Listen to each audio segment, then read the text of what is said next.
Michael was stopped by the police just because he ate a cookie, and all this was just because Michael was black. Even though Michael had all the necessary documents, Officer O'Neill still asked Michael to get out of the car. His reason was that he suspected that his ID was forged. Michael wanted to argue a few more words but was pressed directly on the hood. The daughter May in the car saw this and quickly turned on the video on her mobile phone. She completely ignored her father's instructions and got out of the car. What are you doing to my dad? Get back in the vehicle. May, get back in the car. Do what he says. No, they can't just treat us like this. Take her phone. No, stop. Backseat! No! Dad!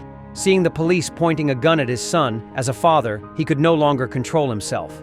Don't shoot my son! Don't you shoot my son! Michael then explained that his wife Athena was a sheriff and was affiliated with the Los Angeles Police Department. He also said his wife's police ID number. Seeing Michael's certainty, O'Neill knew that he had met the family of a police officer this time. He hurriedly returned his ID to Michael, saying that it was a misunderstanding. After that, he fled the scene, but he had no idea what kind of existence he had provoked, especially when Athena checked the police's recorder with her own eyes. Her anger had already reached its peak. Even if the director said that O'Neill would be disciplined, it was not enough to calm her anger, because according to her investigation, in just half a year, O'Neill had been reported many times for excessive use of force and infringement of civil liberties. Without exception, they are all black and yellow people, but in the end, nothing happens. But this time, O'Neill provoked the wrong person. If she couldn't even protect her family, she would rather take off this police uniform. Athena soon stopped O'Neill's car, but when O'Neill saw Athena's police number clearly,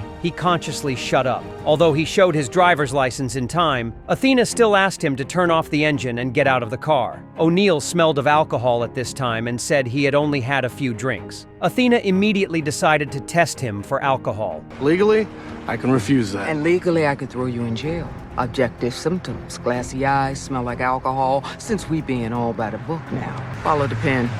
O'Neill was afraid at this time, and he kept apologizing to Athena, saying that he didn't know that they were her family. But what's the use of apologizing? The children's hearts have been hurt. And what about other black people who were bullied by him? Athena asked him to take 2 steps, and he could only walk back and forth obediently. Then Athena asked him to stand on one leg. O'Neill felt that his self-esteem was hurt.